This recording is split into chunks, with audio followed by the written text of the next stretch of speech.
a once tropical paradise. Antarctica is now covered by a massive ice sheet spanning 98% of its surface. Since it had been rediscovered in 1911, this southernmost landmass became a subject of intrigue worldwide, with world superpowers showing an unprecedented desire to preserve this desolate land. 1 year after the Chinese detailed mapping of the region in 2005, NASA scientists announced their satellites had detected a huge electromagnetic anomaly buried beneath the frozen coat of ice. Preserved under the Wilkes-Land Antarctic region, the gravity anomaly, as it has been dubbed, stretches for about 151 miles beneath the ice and has a depth of about 2,800 feet. So far, the best scientific hypothesis that has been put forward is that a colossal object, most probably a meteorite twice the size as the one that had wiped the dinosaurs millions of years ago, is sitting in the middle of a 300 miles wide impact crater.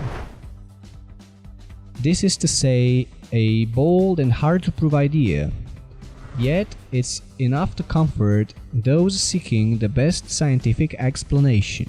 For those of you not relying on NASA for a straight answer, we have a different story to tell. A meaningful story that had been kept away from us for thousands and thousands of years. Here's what they don't want us to know. This year, on March 14, an intricate article was published by Israeli News Live entitled "The Fallen Angels Imprisoned in Antarctica and Are Still Alive." Commentator Steve Ben Nunn shared some intriguing passages from the Forbidden Book of Enoch, which, believe it or not, subtly refers to Antarctica as the land where the fallen angels had been imprisoned by God in remote times. Something that I discovered recently written in the book of Enoch, and we're going to even be looking at some articles that have been considered, well, some might say it's fake news, some might say it's satire. Regardless of the case, there may be some very truth to it, and this is why I wanted to talk to you about these things. Antarctica has really become a major subject in recent, well, in fact, in the last year, even more so. There's been every kind of conspiracy theory that it is a place for a massive alien base.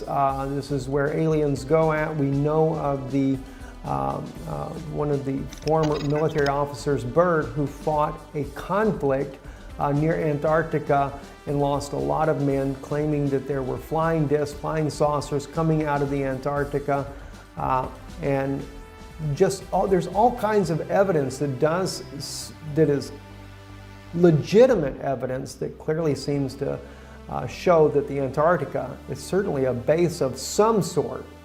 The Germans also, under Adolf Hitler, had a base down at Antarctica. There's all kinds of things that are going on in this region of the world. As you can see on your screen now, this is the book of Enoch. I was reading in the first book of Enoch, chapter 18, and this is where the angel Uriel is taking Enoch and showing him some very interesting things. We go down to say verse 4 and begin there. It says, "And I saw the winds which turned the sky and caused the disk of the sun and all the stars to set. And I saw the winds on the earth which support the clouds. And I saw the path of the angels. I saw at the end of the earth the firmament of heaven above. And I went towards the south." Okay, so he goes to the end of the earth. And he speaks about going towards the south. "And it was burning day and night, where there were 7 mountains of precious stones, and 3 towards the east and 3 towards the south."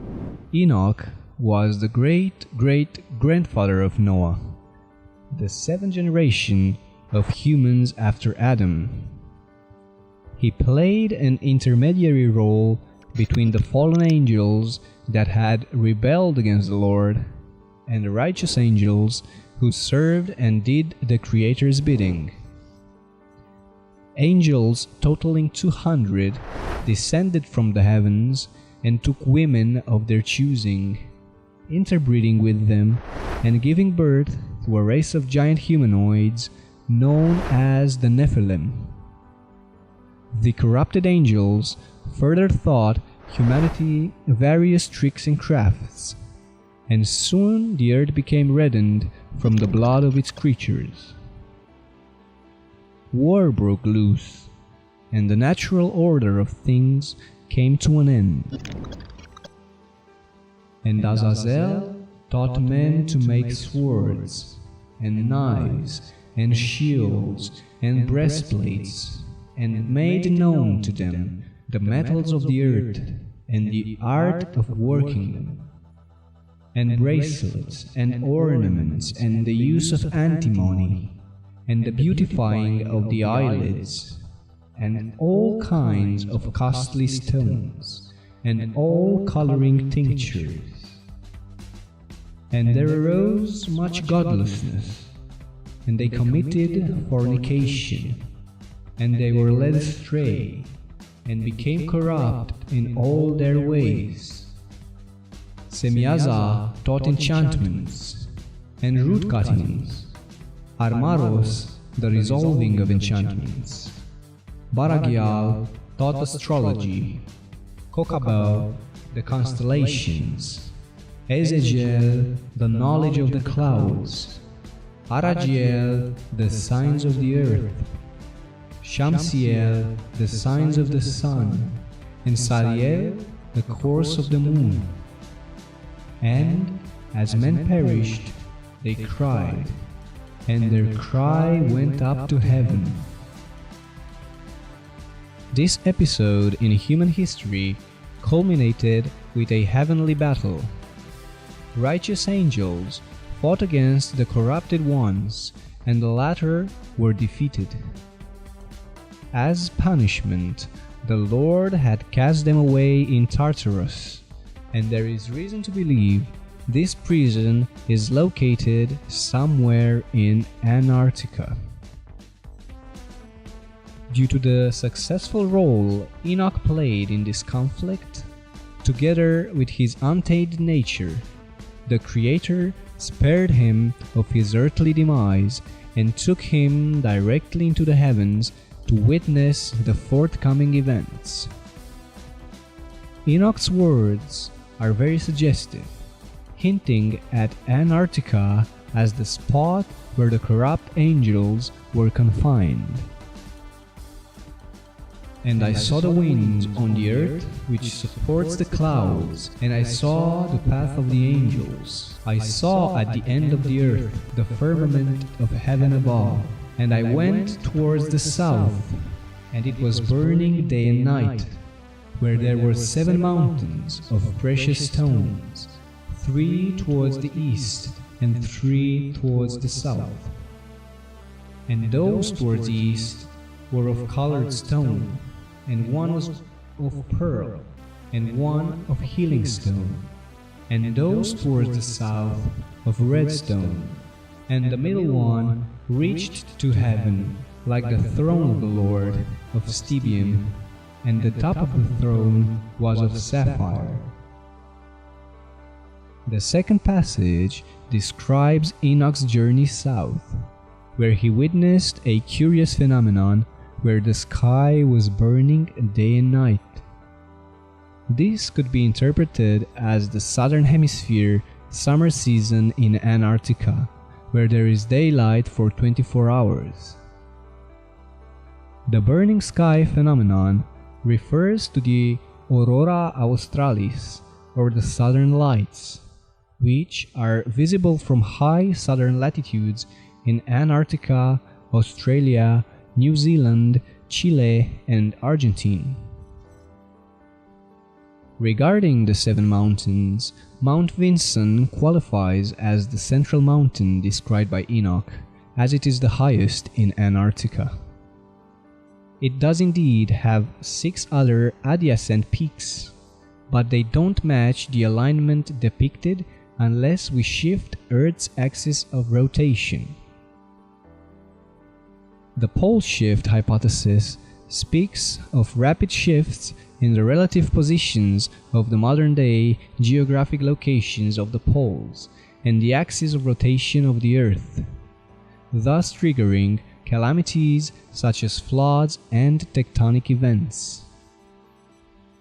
According to the research conducted by Sir Charles Hapgood, such brisk changes were a common occurrence in Earth's history, and proposes that the last pole shift had happened about 11,000 years ago, at the end of the last ice age. Was this the time when the biblical deluge took place? Was Antarctica transformed from a habitable land into a frozen, inhospitable desert of ice as a result of this pole shift? Were the corrupt angels imprisoned at the summit of the iconic Mount Vinson in the Antarctic Sentinel Range? Or maybe where the Wilkes Land anomaly is located? It is still unclear based on the above clues, but dots are slowly joining. The locations of the above-mentioned sites don't overlap, but they both present a veritable riddle awaiting to be solved.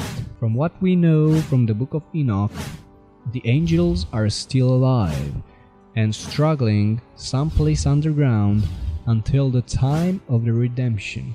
The Book of Enoch further reads, "And like a spirit questioning me, the angel said, 'This is the place of the end of heaven and earth. This is the prison for the stars of heaven and the host of heaven. And the stars which roll over the fire, these are the ones which transgressed the command of the Lord from the beginning of their rising, because they did not come out at their proper times. And he was angry with them, and bound them until the time of the consummation of their sin, in the year of mystery.'" With this last passage in mind, it could be that Antarctica's riddles are too complex to unfold, and are instead awaiting this mystery year to arrive. Its frozen prisoners shall return to this land to wash their sins in the battle with the evil that is to come.